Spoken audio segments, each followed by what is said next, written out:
Pada video ini kita akan membahas mengenai limit satu sisi. Pada bagian ini kita akan memperluas konsep limit yang sudah kita pelajari sampai saat ini ke konsep limit satu sisi. Apa itu? Yaitu limit pada saat X mendekati C yang dari ruas kiri saja. Maksudnya apa? Di mana X itu adalah lebih kecil dari C, atau dari ruas kanan saja, yaitu di mana X lebih besar dari C. Sekarang kita belajar mengenai bagaimana mendekati sebuah limit dari satu sisi saja.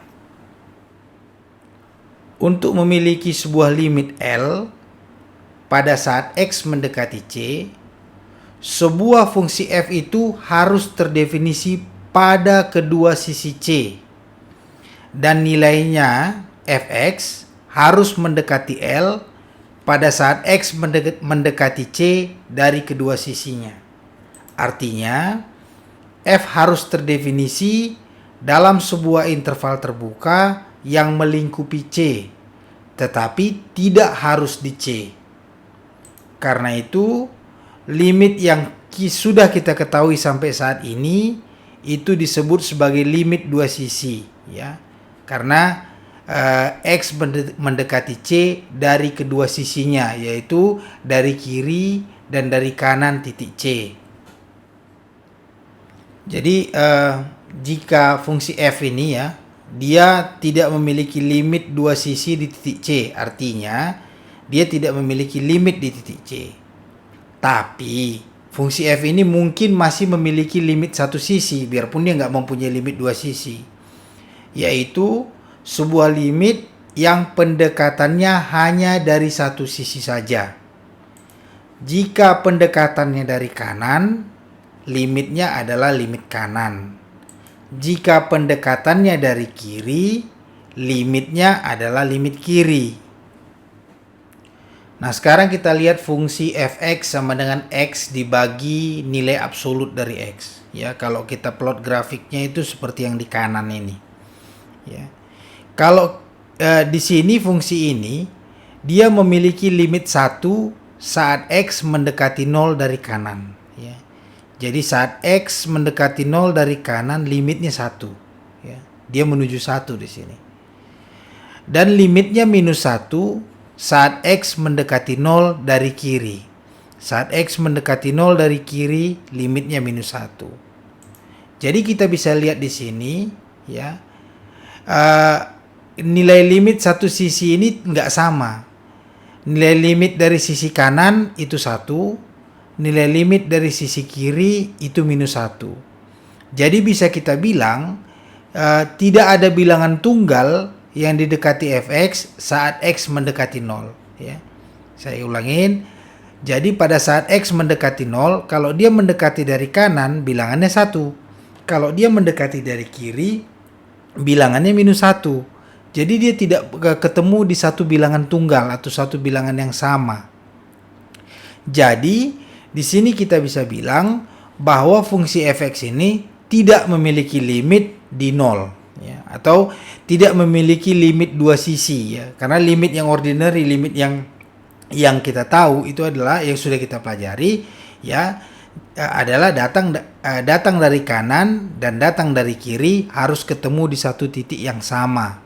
Dan di sini dia tidak ketemu di titik yang sama, jadi kita bilang bahwa fx tidak memiliki limit pada titik 0. Jadi secara intuitif, ya, jika fx terdefinisi pada sebuah interval CB di mana C lebih kecil dari B, ya, dan mendekati L ketika X mendekati C dari dalam interval tersebut, maka f memiliki limit kanan L di C. Kita tuliskan seperti ini kalau limit kanan itu. Limit fx sama dengan L, X menuju C+. Simbol X menuju C+, ini mempunyai arti bahwa kita hanya menganggap nilai X yang lebih besar dari C, ya. Nah, jika fx terdefinisi pada sebuah interval AC di mana A lebih kecil dari C, dan mendekati nilai M ketika X mendekati C dari dalam interval tersebut, maka dikatakan F memiliki limit kiri M di C. Atau kita tuliskan limit Fx, X menuju C pangkat minus sama dengan M. Simbol X menuju C minus ini mempunyai arti bahwa kita hanya menganggap nilai X yang lebih kecil dari C. Nah, definisi informal dari limit satu sisi ini diilustrasikan pada gambar-gambar di sebelah. Gambar atas ini adalah limit kanan pada saat X mendekati C dari kanan. Ya, kita lihat. Jadi X-nya datang dari kanan sampai mendekati C. Nah, ini dituliskan limit Fx, X menuju C plus sama dengan L. Ya, besar limitnya adalah L. Gambar bawah ini adalah limit kiri pada saat X mendekati C. Jadi kita lihat dari kiri datang X yang mendekati C. Nah, ini limit Fx, X menuju C plus C minus itu adalah sama dengan M. Nah, untuk fungsi Fx sama dengan X dibagi absolute value of X yang diplot seperti gambar di kanan ini, ya, kita peroleh kalau X-nya datang dari kanan menuju 0, maka kita peroleh limit kanan yang bentuknya seperti ini ya. Limit Fx, X menuju 0 plus sama dengan 1. Karena dia mendekati 1 di sini ya. Nah, kalau dia datang dari kiri atau limit kiri ya, pada saat X menuju 0, itu dapat kita tuliskan seperti ini. Limit Fx, X menuju 0 minus itu sama dengan minus 1 seperti kita lihat di sini. Sekarang coba kita lihat contoh satu ini. Kita punya fungsi Fx sama dengan akar dari 4 dikurang X kuadrat yang domainnya dapat ditulis seperti ini atau ini ya. Jadi domainnya itu X-nya berada di antara minus 2 sampai 2. Di mana minus 2 dan 2-nya ikut diperhitungkan ya, terlibat ya, makanya kita tulis tanda kurungnya juga seperti ini. Grafiknya adalah setengah lingkaran seperti yang ada di gambar ini. Nah, sekarang kita lihat di titik minus 2 dan titik 2 ini yang mau kita lihat. Kita mempunyai limit X menuju minus 2 plus dari fungsi 4 kurang X kuadrat itu adalah sama dengan 0. Jelas terlihat di gambar kan, dia sama dengan 0. Tanda plus di sini artinya apa? Artinya yang kita selidiki adalah titik di sebelah kanan dari minus 2, bukan di sebelah kiri. Makanya ini adalah limit kanan pada titik ini. Kita lihat pada titik ini. Limit X menuju 2 minus akar 4 kurang X kuadrat sama dengan 0. Di sini pangkat minus artinya apa? Yang kita selidiki adalah titik di sebelah kiri dari titik 2 ini. Ini adalah limit kiri dari fungsinya pada titik ini. Nah, fungsi Fx sama dengan 4 akar 4 kurang X kuadrat ini tidak memiliki limit kiri pada titik X sama dengan minus 2 dan tidak memiliki limit kanan pada X sama dengan 2. Jadi di sini dia cuma punya limit kanan, tidak mempunyai limit kiri. Di sini dia hanya mempunyai limit kiri, tidak mempunyai limit kanan. Oleh karena itu, fungsi f ini tidak memiliki limit dua sisi, baik pada titik minus 2 karena tidak ada limit kirinya, dan juga pada titik 2 di mana tidak ada limit kanannya. Ya. Kenapa seperti itu? Karena titik-titik di sebelah kiri minus 2 dan titik-titik di sebelah kanan 2 itu tidak termasuk dalam domain kita ini. Ya, di mana fungsi f ini didefinisikan. Limit-limit satu sisi ini memiliki semua sifat-sifat yang tercantum dalam teorema 1 pada bagian hukum-hukum limit. Ya. Ini adalah teorema 1 yang dikumpulkan di sini ya, dari ini hukum atau aturan penjumlahan, aturan pengurangan, ini aturan perkalian dengan konstanta. Ini aturan perkalian, aturan pembagian, aturan pangkat, dan aturan akar. Jadi semua limit satu sisi juga mematuhi hukum-hukum ini. Bagaimana hubungan antara limit dengan limit satu sisi? Itu bisa kita lihat pada teorema 6 kita di sini. Suatu fungsi f(x) memiliki sebuah limit ketika x mendekati c. Jika dan hanya jika f(x) memiliki limit kiri dan f(x) juga memiliki limit kanan. Atau kita bisa bilang seperti ini ya. Limit dari fungsi f(x) pada saat x menuju c sama dengan L itu akan ada jika limit kirinya sama dengan L dan juga limit kanannya juga sama dengan L. Kita lihat contoh 2. Pada contoh 2 ini kita punya fungsi f(x) yang diplot seperti gambar di sini. Nah, sekarang kita mau lihat pada saat x sama dengan 0 bagaimana keadaan limitnya. Pada saat x sama dengan 1 bagaimana keadaan limitnya, dan seterusnya pada setiap titik sampai x sama dengan 4. Nah, kita start dari x sama dengan 0. Pada x sama dengan 0, apabila kita datang dari kanan, apabila x mendekati 0 dari kanan, artinya limit kanan ya. Kita lihat limit kanan ini dia 1 ya. Kenapa? Karena dia ketemu di angka 1 di sini. Limit kanannya. Jadi kita tuliskan limit f(x) pada saat x menuju 0 plus, artinya datang dari kanan, itu adalah sama dengan 1. Nah, sekarang kita lihat. Kalau datang dari kiri, dia tidak ada. Kenapa? Karena interval limit kita itu dari 0 sampai 4. Itu yang kita gambarkan di sini. Jadi, limit kirinya dia tidak ada. Karena dia tidak termasuk dalam interval ini. Karena fungsi tidak terdefinisi di sebelah kiri x sama dengan 0. Karena dia tidak termasuk pada interval. Akibatnya apa? Karena hanya ada limit kanan, maka kita bilang pada saat x sama dengan 0, fungsi f(x) tidak mempunyai limit. Ya, limit f(x) pada saat x sama dengan 0 tidak ada. Ya, sesuai dengan teorema yang kita jelaskan pada slide sebelum ini, bahwa limit itu ada jika limit itu dia mempunyai limit kiri dan juga mempunyai limit kanan, di mana kedua-duanya menuju ke angka yang sama. Ya, di sini tidak. Limit kiri tidak ada, limit kanan menuju 1. Jadi limit di titik x sama dengan 0 tidak ada. Sekarang kita lihat bagaimana dengan pada x sama dengan 1. Kalau kita datang dari kiri. Datang dari kiri artinya kita datang dari sini. Limit kiri. Jelas terlihat limit kirinya adalah 0 ya, 0 di sini. Limit kiri adalah 0. f(x), limit dari f(x) pada saat x menuju 1 minus itu sama dengan 0. Meskipun kita tahu kalau kita masukkan ke fungsi f(x), fungsi f pada x sama dengan 1 itu adalah 1 yang ini, yang berisi ya. Yang bolong ini bukan, ini berisi ya. Jadi dia di sini tidak nyambung ya.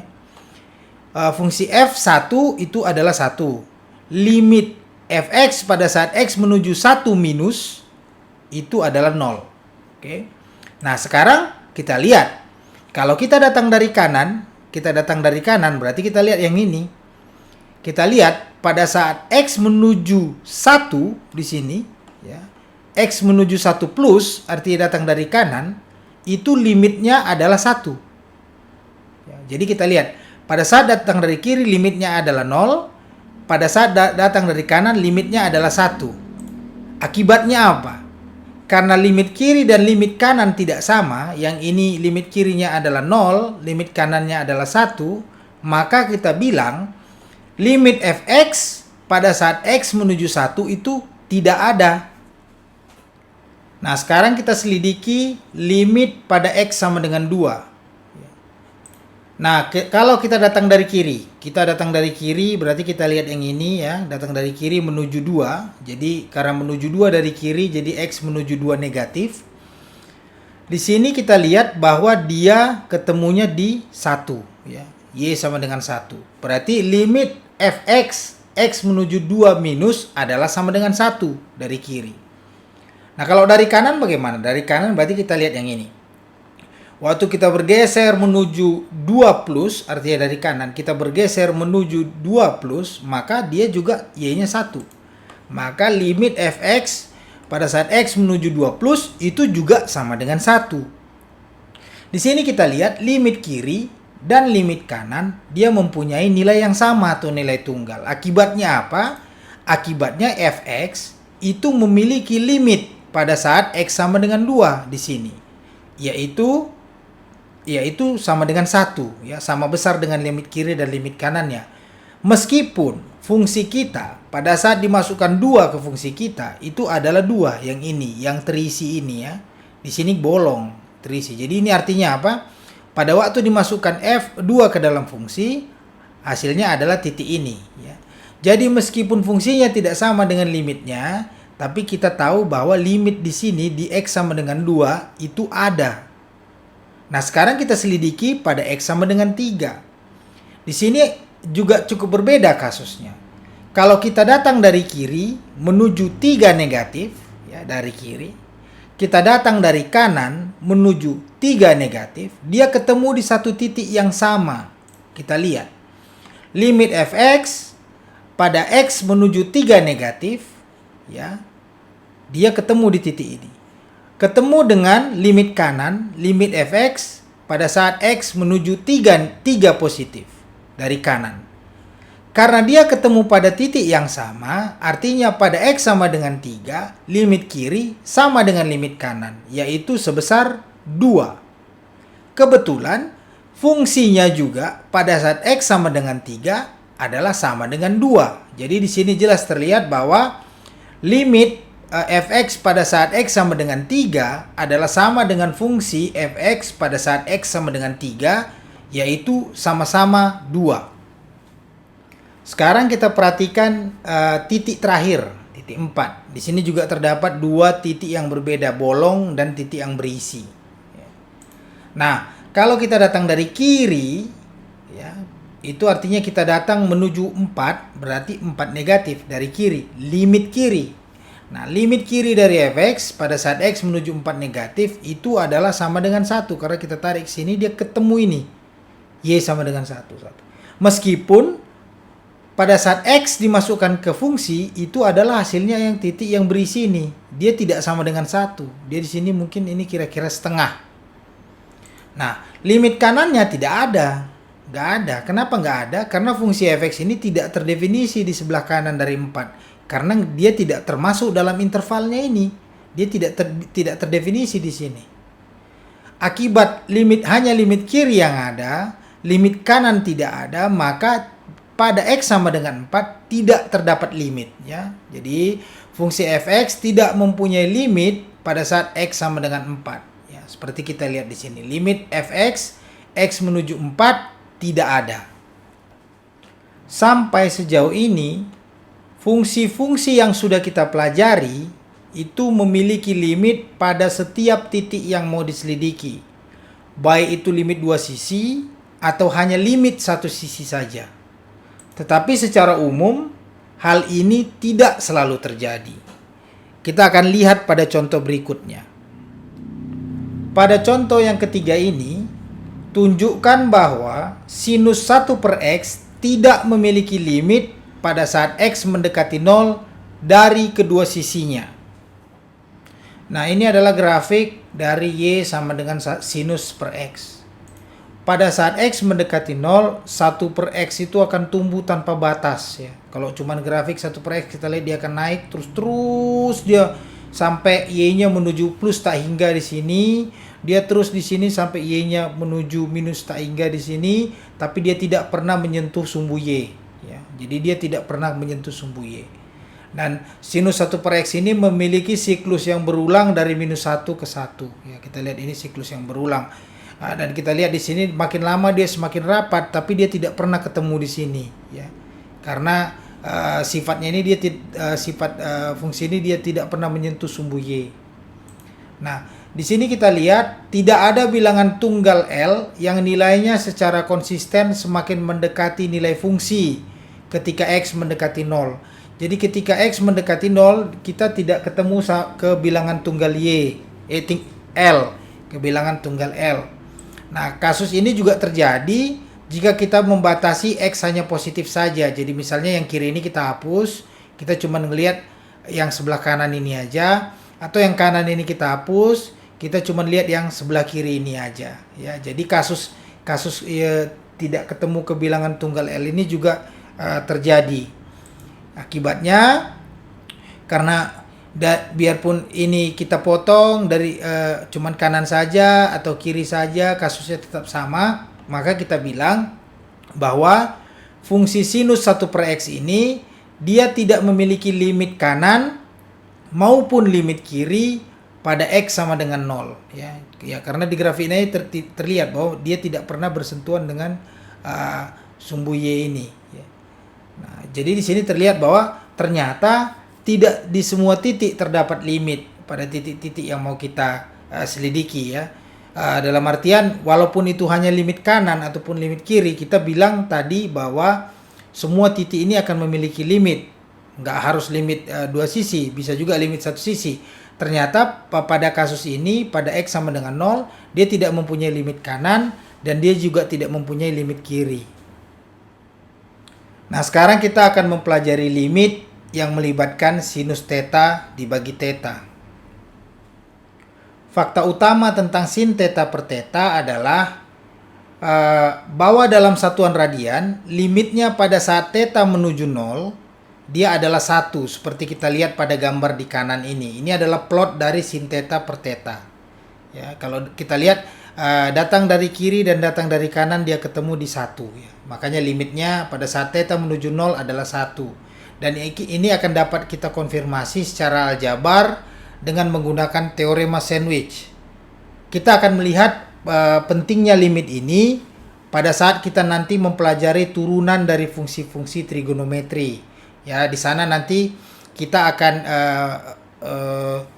berusaha mengubah persoalan yang mau kita pecahkan sehingga nanti dia memiliki bentuk sin theta per theta. Oleh karena itu, sekarang kita sampai pada teorema 7. Teorema 7 mengatakan limit dari rasio atau pembagian sinus theta per theta ketika theta menuju 0 adalah seperti ini, ya. Adalah sama dengan 1, di mana theta dalam radian. Sekarang kita mau membuktikan teorema 7, yaitu limit dari sin theta per theta pada saat theta menuju 0 adalah sama dengan 1. Nah, bagaimana membuktikannya? Kita pertama-tama akan menunjukkan bahwa limit kanan dan limit kirinya pada saat theta menuju 0 adalah sama dengan 1.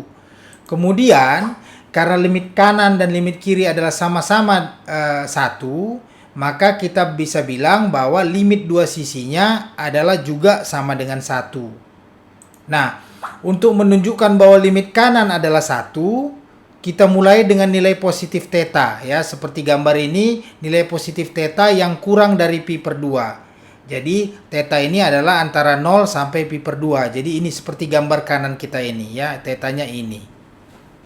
Nah, sekarang untuk pembuktiannya kita lihat gambar inilah, ya. Di sini ada 3 geometri yang kita pertimbangkan. Pertama adalah segitiga OAP, ya, segitiga di dalam ini, ya.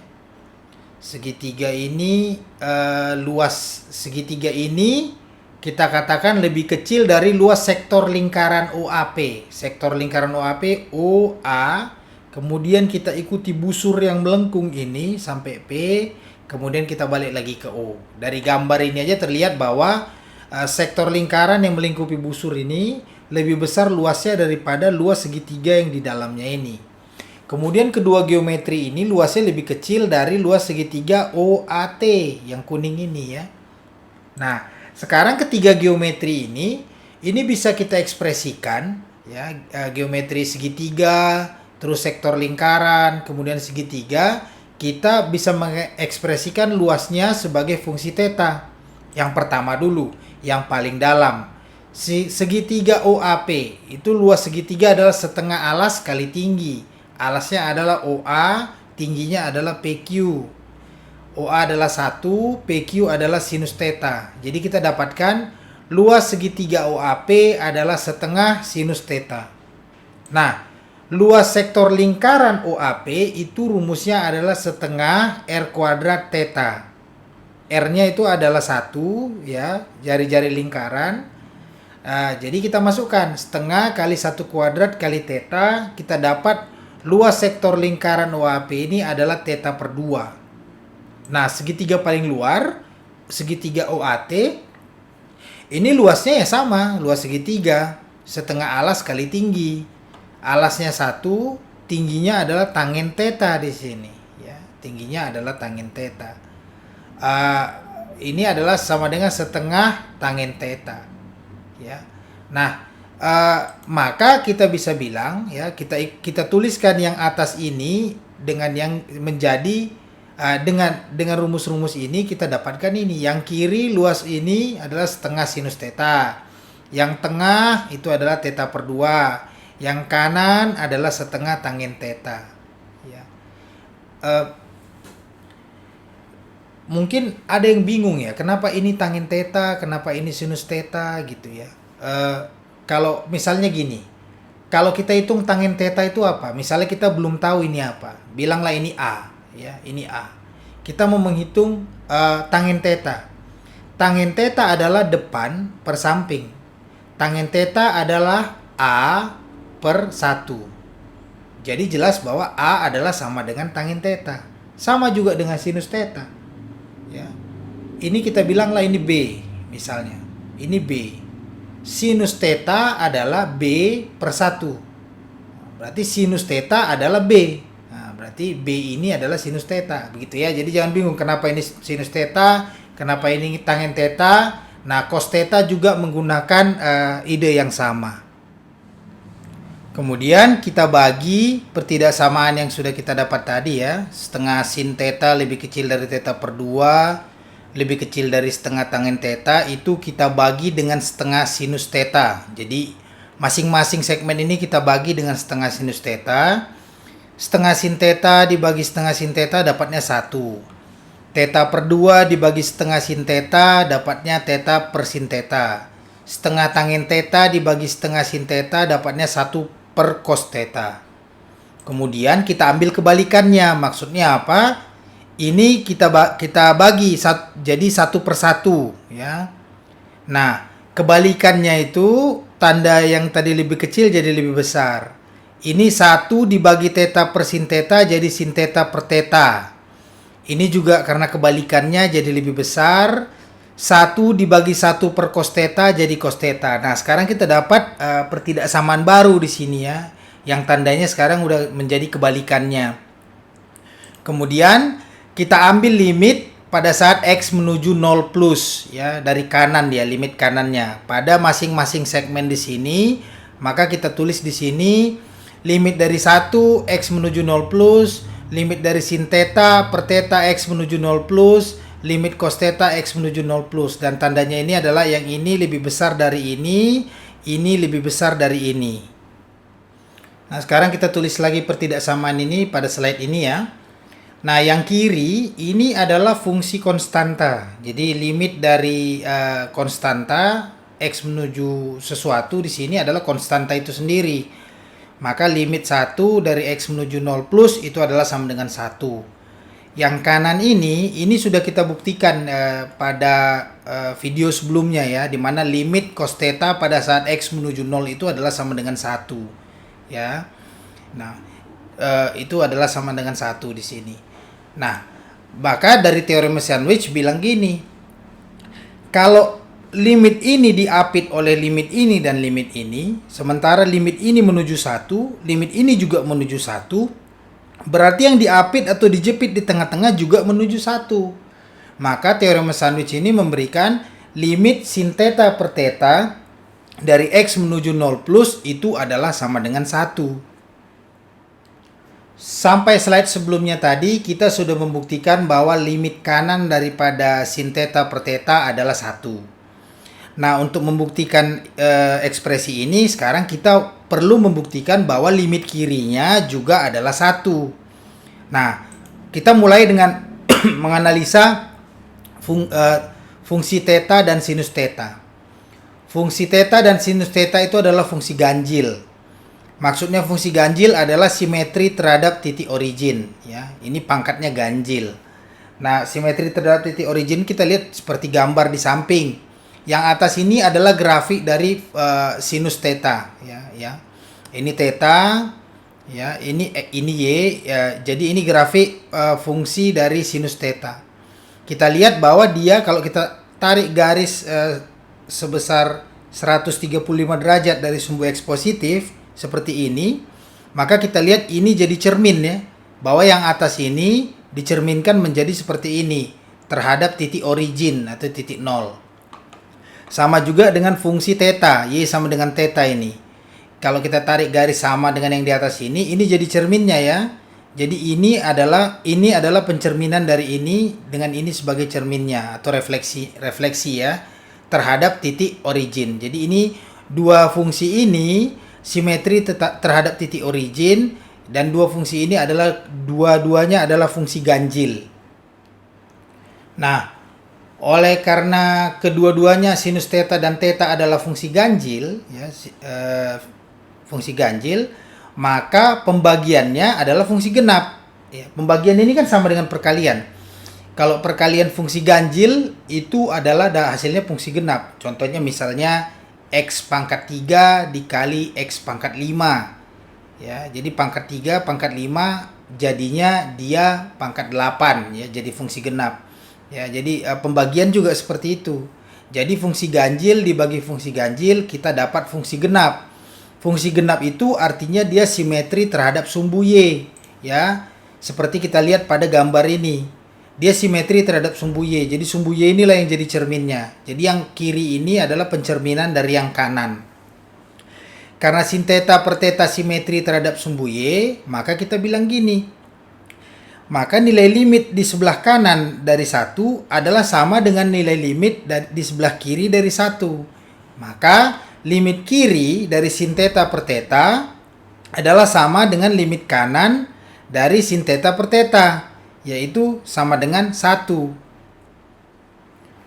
Karena limit kiri dan limit kanan dari sin theta per theta pada saat X menuju 0 adalah sama, maka ini sesuai dengan teorema 6 yang mengatakan bahwa limit fx pada saat X menuju C adalah sama dengan L. Ini ada apabila limit kirinya sama dengan L dan limit kanannya juga sama dengan L pada titik C. Ya.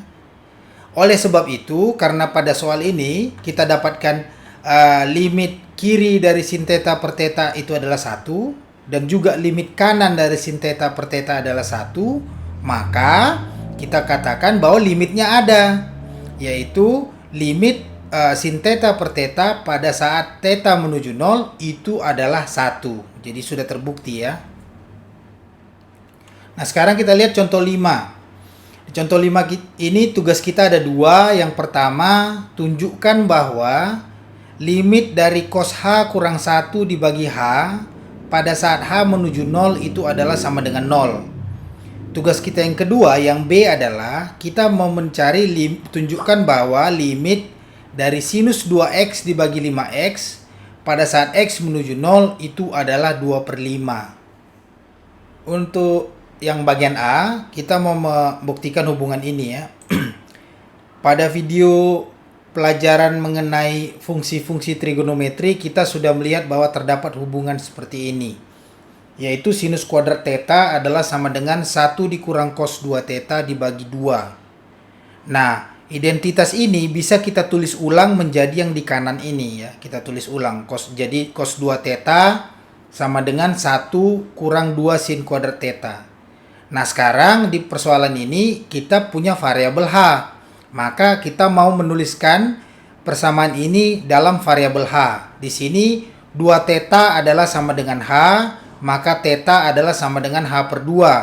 Maka kita tuliskan dia menjadi cos H sama dengan 1 dikurang 2 sinus kuadrat H/2.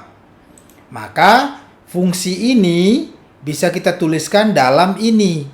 Jadi cos H-nya itu kita ganti dengan semua yang di sebelah kanan tanda sama dengan ini. Jadi cos H dikurang 1 sama dengan H. Kita sederhanakan, kita dapat hubungan yang ini, minus 2 sin kuadrat H/2 dibagi H. Kemudian kita aplikasikan pada kedua sisi ini limit H menuju 0. Sehingga kita bisa tuliskan seperti ini ya. Sekarang yang kiri dilimitkan, yang kanan dilimitkan. Nah, yang kiri ini kan soal kita. kita hanya bekerja dengan yang kanan ini, yang kiri nggak kita ganggu. Ini hanya menunjukkan saja soal kita.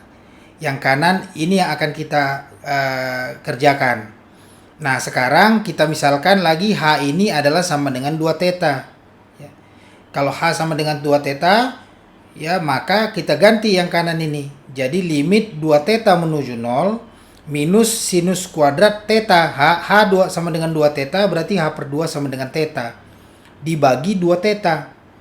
Nah, sekarang kita bisa lihat kalau 2 theta mendekati 0, berarti theta juga mendekati 0. Maka yang kanan ini bisa kita tuliskan, ya, minusnya kita taruh keluar, jadi di sini. Nah, 2 theta menjadi 0 itu adalah sama dengan theta, 2 theta mendekati 0 adalah sama dengan theta mendekati 0. Ini duanya dicoret, sekarang sinus kuadrat theta per theta. Nah, sekarang hubungan ini kita tulis ulang lagi yang sebelah kanan ini. Kita kembangkan yang sinus kuadrat theta per tetanya. Jadi, yang kanan ini sinus kuadrat theta per theta bisa kita tuliskan menjadi sinus theta per theta dikali sinus theta. Nah, sekarang di sini bisa kita aplikasikan hukum perkalian dari limit. Jadi, ini bisa kita pisahkan. Jadi, kita bisa tuliskan ini adalah sama dengan minus limit theta menuju 0 dari sin theta per theta dikali limit sin theta pada saat theta menuju 0. Nah, ini sudah kita buktikan bahwa ini adalah sama dengan 1. Nah, ini juga sudah kita buktikan pada video sebelumnya bahwa ini adalah sama dengan 0. Maka minus 1 dikali 0 itu adalah 0. Maka kita bisa buktikan, terbukti di sini bahwa limit cos H kurang 1 dibagi H pada saat H menuju 0 itu adalah sama dengan 0. Nah, sekarang kita kerjakan contoh yang B. Kita mau menunjukkan hubungan ini ya. Sin 2x per 5x dilimitkan pada x menuju 0 adalah 2 per 5. Nah, pada hubungan ini kita tidak dapat mengaplikasikan secara langsung teorema 7. Teorema 7 itu adalah yang menunjukkan hubungan ini ya. Kenapa? Karena di teorema 7 kita lihat bahwa di atas theta, di bawah theta. Pada hubungan ini berarti di atas 2x, di bawah harus 2x. Jadi kita perlu di bawah ini penyebutnya 2x, bukan 5x. Bagaimana caranya? Caranya adalah dengan mengalihkan pembilang dengan 2 per 5. Bukan di sini. Ini, pembilang dengan 2 per 5 dan penyebut dengan 2 per 5. Jadi kita lakukan seperti itu. Pembilangnya dikali 2 per 5. Penyebutnya kita kali 2 per 5. 5 dengan 5 kita coret, 2 per 5-nya pindah ke sini, di bawah sisa 2, kita dapat hubungan ini ya. Jadi limit 2 per 5 dikali sinus 2x per 2x, x menuju 0. 2 per 5 adalah konstanta, jadi dia bisa pindah keluar ya, menurut hukum perkalian dengan konstanta. Jadi kita tuliskan seperti ini. Nah, sekarang untuk yang limit ini sudah bisa kita aplikasikan teorema 7 ini. Berarti limit sin 2x per 2x pada saat x menuju 0 itu adalah sama dengan 1. Maka di sini kita dapat adalah 2 per 5 dikali 1. Makanya sekarang kita sudah bisa membuktikan bahwa limit sin 2x per 5x pada saat x menuju 0 itu adalah sama dengan 2 per 5. Nah, sekarang pada contoh 6, ini contoh kita terakhir pada video ini. Tugas kita adalah mencari limit dari tangen T dikali sekan 2T dibagi 3T pada saat T menuju 0. Nah, sekarang kita tuliskan definisi dari tangen T. Tangen T itu adalah sinus T dibagi kosinus T. Sekan 2T adalah 1 dibagi kosinus 2T. Maka kita bisa tuliskan soal kita. Jadi kita aplikasikan definisi tangen T dan sekan 2T pada fungsi ini. Kita tuliskan menjadi seperti yang di kanan. 1 per 3T, yang ini 1 per 3 kali 1 per T itu adalah yang bagian bawah ini ya, yang penyebutnya ini. Terus tangen T adalah sin T dibagi cos T. Sekan 2T adalah 1 per cos 2T. Nah, sepertiga ini konstanta, dia berdasarkan hukum perkalian dengan konstanta, dia bisa kita keluarkan. Nah, sekarang dia di luar. Yang di dalam kurung ini kita tulis ulang, kita susun ulang. Sinus T dengan T kita gabung, Jadi sisa yang ini tinggal 1 per cos T. Yang ini 1 per cos 2T. Nah, sekarang kita bisa aplikasikan hukum perkalian di sini. Jadi sekarang kita bisa tuliskan, ini adalah sepertiga dikali limit sin T per T dikali limit 1 per cos T dikali limit 1 per cos 2T. Semuanya pada saat T menuju 0. Nah, dari teorema 7 yang mengatakan bahwa limit dari sin theta per theta pada saat theta menuju 0 adalah sama dengan 1, maka kita bisa aplikasikan teorema 7 ke bagian ini, yaitu dia juga akan sama dengan 1. Nah, dari pelajaran sebelumnya yaitu limit dan fungsi dan hukum-hukum limit dari fungsi dan hukum-hukum limit, bisa dilihat lagi videonya ya di video sebelumnya. Tepatnya pada contoh 11 bagian B, kita sudah membuktikan bahwa limit cos theta pada saat theta menuju 0 itu adalah 1. Oleh karena itu, kalau variabel theta kita ganti jadi T, kita dapatkan seperti ini. Nah, bagian yang kedua ini bisa kita aplikasikan.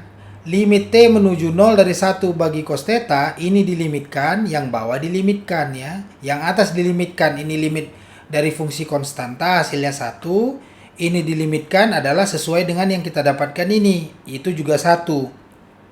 Maka limit 1 dibagi cos theta pada saat theta menuju 0 itu adalah sama dengan 1.